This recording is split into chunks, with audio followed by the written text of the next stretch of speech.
नमस्कार दोस्तों, स्वागत है आपका स्टडी फॉर सिविल सर्विसेज में। वीडियो को पूरा देखिए। कोई भी आपका फीडबैक है, कोई सजेशन है, तुरंत वीडियो में कमेंट करके जरूर बताइए। अच्छा लगे तो वीडियो लाइक जरूर कर लीजिए और ऐसे वीडियो लगातार फ्री में पाने के लिए चैनल को तुरंत सब्सक्राइब कर लीजिए और बेल आइकन को जरूर टैप कर लीजिए ताकि आगे भी सारे वीडियो आपको मिलते रहे। यूट्यूब में फॉलो करते हैं तो प्लीज ये वाला फ्री टेलीग्राम चैनल जरूर ज्वाइन करिएगा। सारे नोटिफिकेशन, सारे अपडेट यहीं पे आते हैं, ध्यान रखिएगा। स्टडी फॉर सिविल सर्विसेज का कोई भी पेड ग्रुप अगर आपको ज्वाइन करना है तो सिर्फ 8564809606089752380455 यही नंबर है हमारे, सिर्फ जहां पे कॉल या व्हाट्सएप कर सकते हैं। इंस्टाग्राम पे हमारा पेज जरूर फॉलो कर लीजिएगा, स्टडी फॉर सिविल .सर्विसेज है। ट्विटर पे हमको जरूर फॉलो कर लीजिएगा, @study for civils है। सारे क्वेश्चन अटेम्प्ट करिए और स्कोर अपना तुरंत कमेंट करके बताइए। नमस्कार दोस्तों, आप सभी का स्वागत है स्टडी फॉर एग्जाम्स में। दोस्तों, यह सामान्य अध्ययन सीरीज का छठा वीडियो है। इससे पूर्व के जो वीडियो आई हैं उसका जो लिंक है इसी वीडियो को कमेंट बॉक्स में जो है पिन कर दिया गया है। जो लोग पूर्व वीडियो ना देखें वो लोग पूर्व वीडियो देख सकते हैं। वीडियो शुरू करने से पहले मैं बताना चाहता हूँ, UP prelims, BO, Allahabad high court, RO सहित हमारे कई पेड ग्रुप चल रहे हैं। अगर आप इन पेड ग्रुप जुड़ना चाहते हैं तो ये हमारे दिए गए नंबर है, इस पर कॉल व्हाट्सएप करके जो है जानकारी प्राप्त कर सकते हैं। तो आइए हम लोग शुरू करते हैं वीडियो।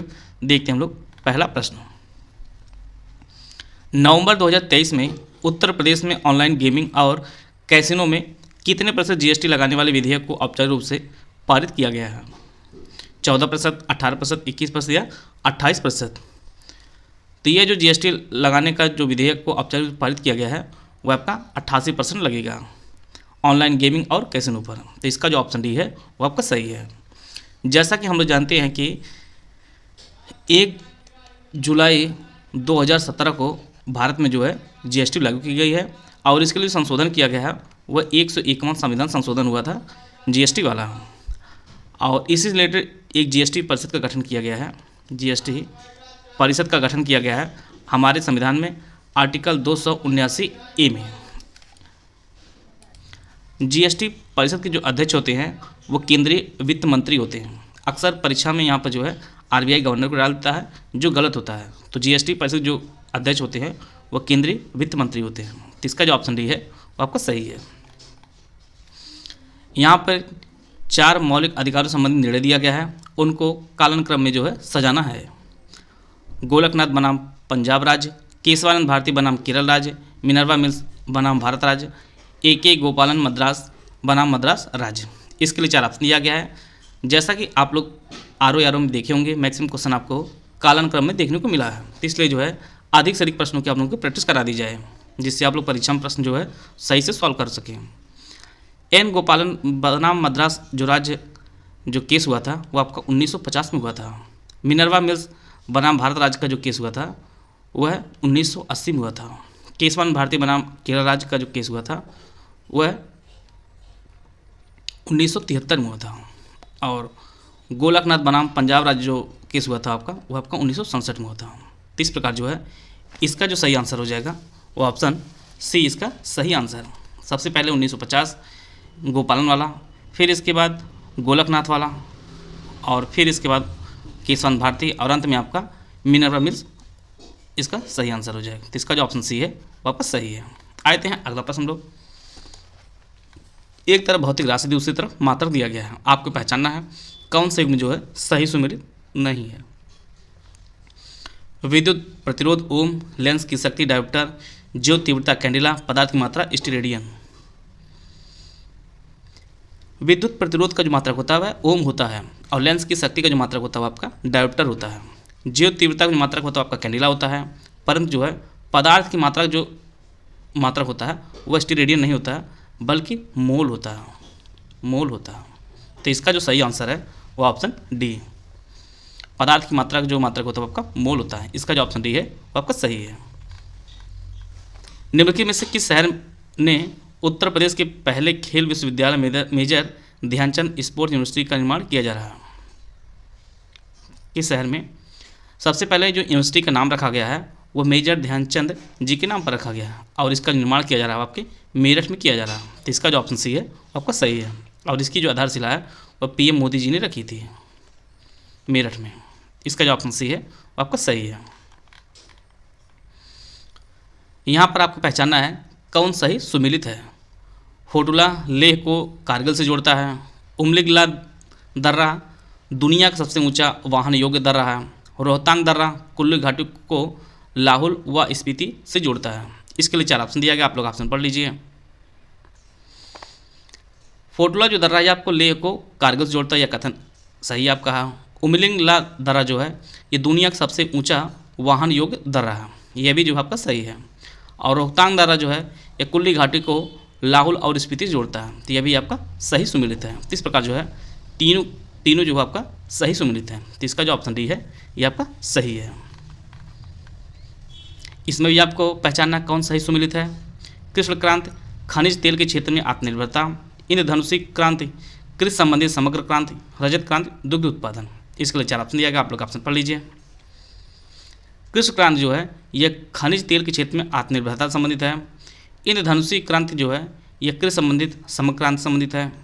बाकी जो रजत क्रांति है यह दुग्ध उत्पादन नहीं संबंधित है, बल्कि यह अंडा उत्पादन संबंधित है, अंडा उत्पादन संबंधित है।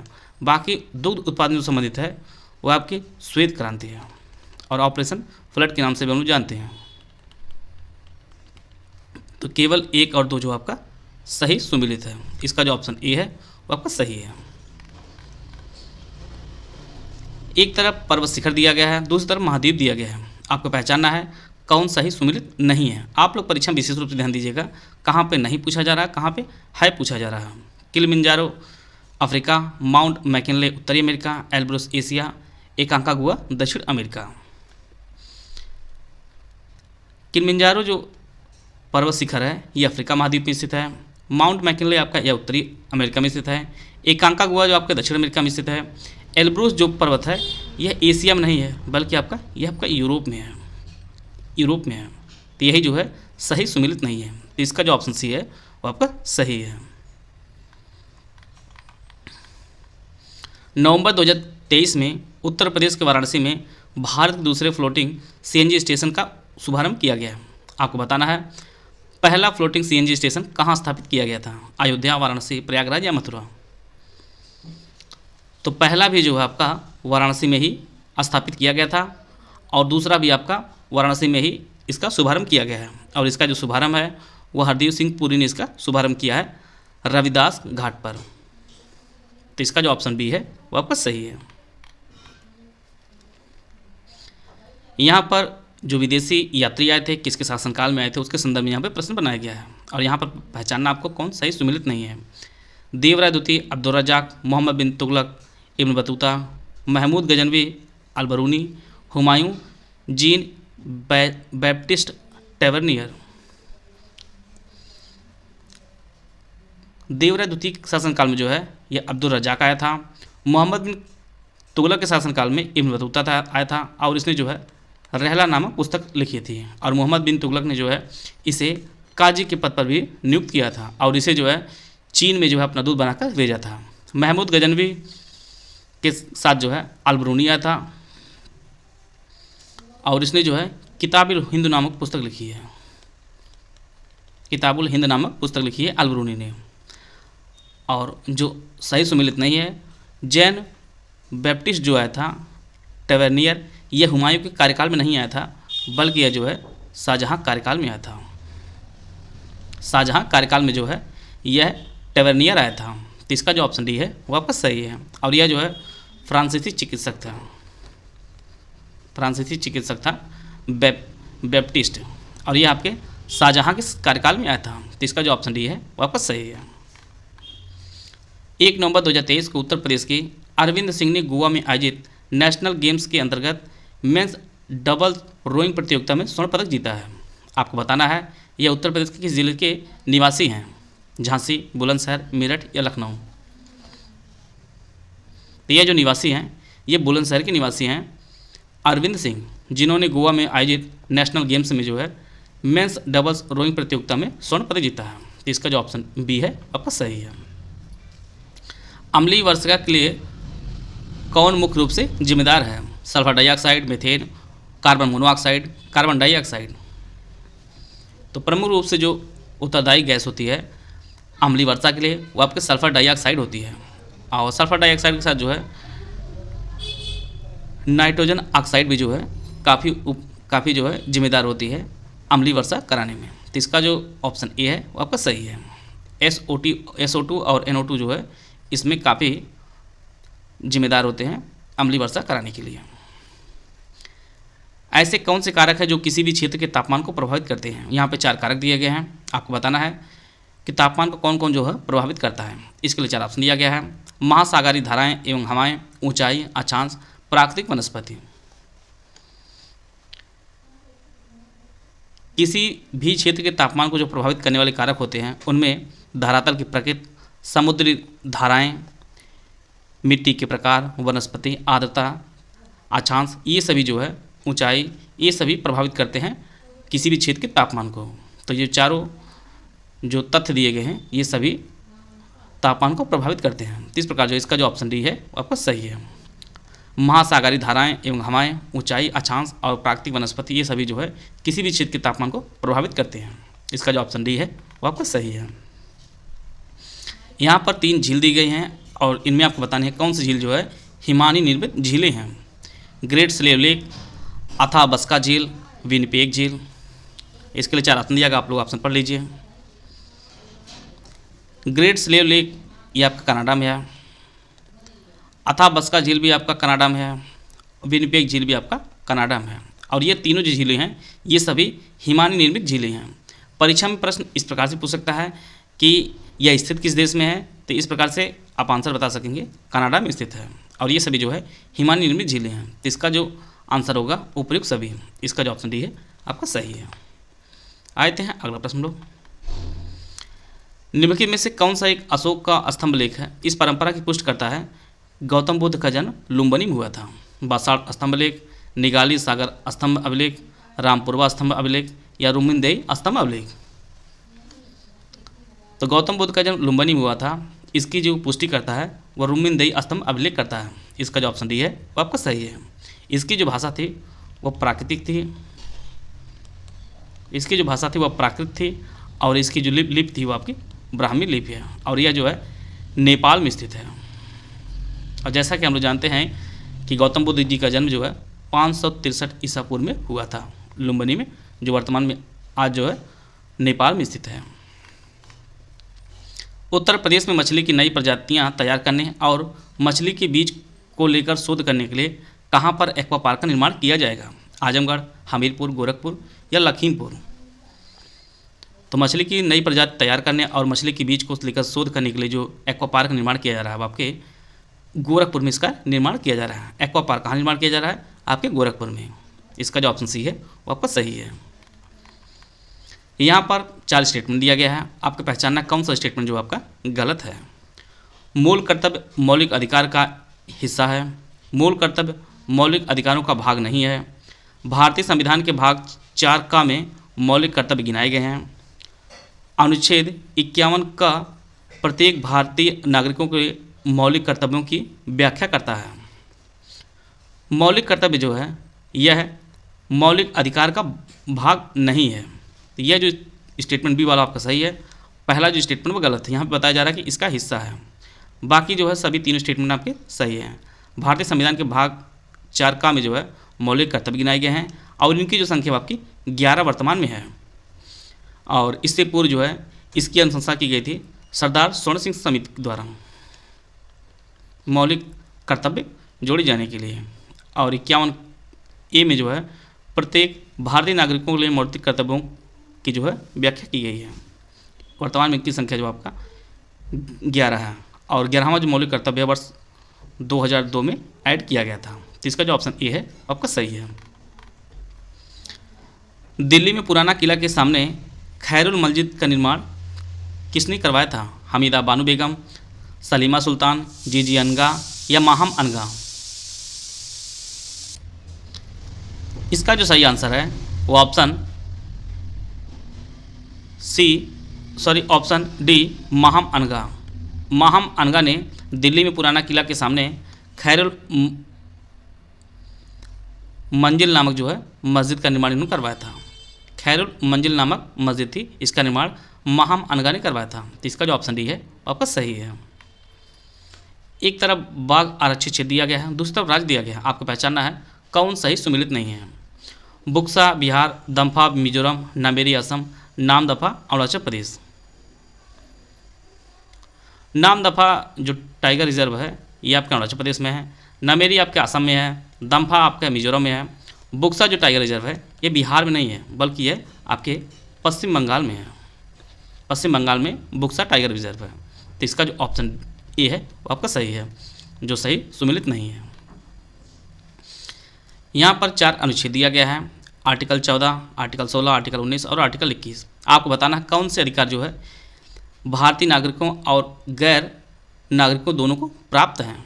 14, 16, 19 और 21, इसके लिए 4 ऑप्शन दिया गया और ऑप्शन आप लोग पढ़ लीजिए। भारतीय संविधान के आर्टिकल 14 में जो है विधि की समझ समानता है, विधि की समझ समानता है। आर्टिकल 16 में जो है लोक नियोजन की समानता के बारे में बताया गया है और आर्टिकल 19 में वाक एवं अव्यक्ति स्वतंत्रता के बारे में बताया गया है और आर्टिकल 21 में जो है जीवन और व्यक्तिगत स्वतंत्रता के अधिकार के बारे में बताया गया है। तो 2 ऐसे अनुच्छेद हैं जो भारतीय नागरिकों और गैर नागरिकों दोनों को प्राप्त हैं। वह आपके आर्टिकल 1, आर्टिकल 14 और आर्टिकल 21 जो है ये दोनों को प्राप्त है। तो इसका जो ऑप्शन डी है आपका सही है। विधि की समझ समानता यह भारतीय और गैर नागरिकों को भी प्राप्त है। जीवन जीने का जो अधिकार है आपका आर्टिकल 51 है, यह भारतीय नागरिकों और गैर नागरिकों दोनों को प्राप्त है। तो इसका जो ऑप्शन डी है वो आपका सही है। भारत के प्राचीन कला परंपराओं को पुनर्जीवित करने के लिए एक Indian Society of Oriental Art की स्थापना किसने की थी?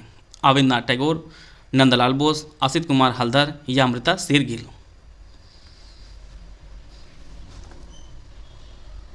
Indian Society of Oriental Art की जो स्थापना की गई थी वह रविंद्रनाथ टैगोर द्वारा की गई थी। तो इसका जो ऑप्शन ए है वो आपका सही है। भारत की प्राचीन कला परंपराओं को पुनर्जीवित करने के लिए जो है रविंद्रनाथ टैगोर ने Indian Society of Oriental Art की स्थापना की थी। यहाँ पर आपको पहचानना किसका प्रयोग जो है एक स्नेहक लुब्रिकेंट के रूप में प्रयोग किया जाता है। क्यूप्राइट, ग्रेफाइट, हेमाटाइट या क्रायोलाइट। लुब्रिकेंट के रूप में जो प्रयोग किया जाता है आपका ग्रेफाइट का प्रयोग किया जाता है। इसका जो ऑप्शन बी है आपका सही है।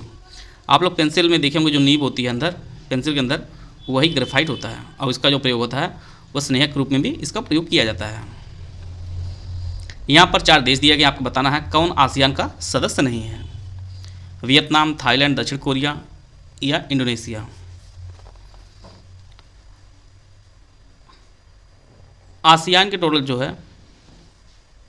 जो सदस्य देश हैं उनमें वियतनाम शामिल है, थाईलैंड शामिल है, इंडोनेशिया शामिल है। दक्षिण कोरिया जो है आसियान का सदस्य नहीं है। आसियान के जो सदस्य देश हैं उनमें Indonesia, Malaysia, Philippines, Singapore, Thailand, Brunei, Vietnam, Laos, Myanmar और कंबोडिया, ये सभी जो है आसियान के सदस्य हैं। आसियान जो फुल फॉर्म होता है वह association of south east Asian nation इसका फुल फॉर्म होता है। और आसियान जो दिवस मनाया जाता है वह आपका 8 अगस्त को आसियान दिवस मनाया जाता है। इसका जो सचिवालय है आसियान का वह इंडोनेशिया की जकार्ता में है। इंडोनेशिया की जकार्ता में आसियान का सचिवालय है और इसकी जो स्थापना की गई थी वर्ष 1967 में आसियान की स्थापना की गई थी। इस प्रकार जो है इसका जो ऑप्शन सी है आपका सही है। यहाँ पर 4 धाराएं दी गई हैं, आपको पहचानना है कौन सी जो है गर्म समुद्री धारा है। Brazil, Labrador, Croatia, Humboldt. इसके लिए 4 ऑप्शन दिया गया, आप लोग ऑप्शन पढ़ लीजिए। ब्राज़ील धारा और क्रोएशिया धारा जो आपके यह दोनों धाराएं गर्म जल धारा हैं। बाकी आपके लेब्राडोर और हम्बोल्ट जो धारा है ये आपकी ठंडी धारा है, ठंडी धारा। तो केवल 1 और 3 जो आपका यह दोनों सिर्फ गर्म जलधारा है और 2 और 4 आपके ठंडी जलधारा है। तो इसका जो ऑप्शन सी है वो आपका सही है। यहाँ पर 4 नदियाँ दी गई हैं, आपको पहचानना कौन सी जो है सिंधु की सहायक नदियाँ हैं। जास्कर, हुंजा, गास्तिंग और सिगार। ऑप्शन आप लोग पढ़ लीजिए। सिंधु की बहुत सारी सहायक नदियाँ हैं, इनमें आपकी जास्कर भी है, हुंजा भी है, गास्टिंग भी है और आपका सिगार भी है। ये सभी नदियाँ सिंधु की सहायक नदियाँ हैं। तो ये सभी नदियाँ जो है सिंधु की सहायक नदियाँ हैं। इसका जो ऑप्शन डी है वो आपका सही है। चंद्रगुप्त विक्रमादित्य के नवरत्नों में कौन शामिल नहीं था? कालिदास, आर्यभट्ट, धनवंत या अमर सिंह? चंद्रगुप्त विक्रमादित्य के दरबार में 9 रत्न रहते थे।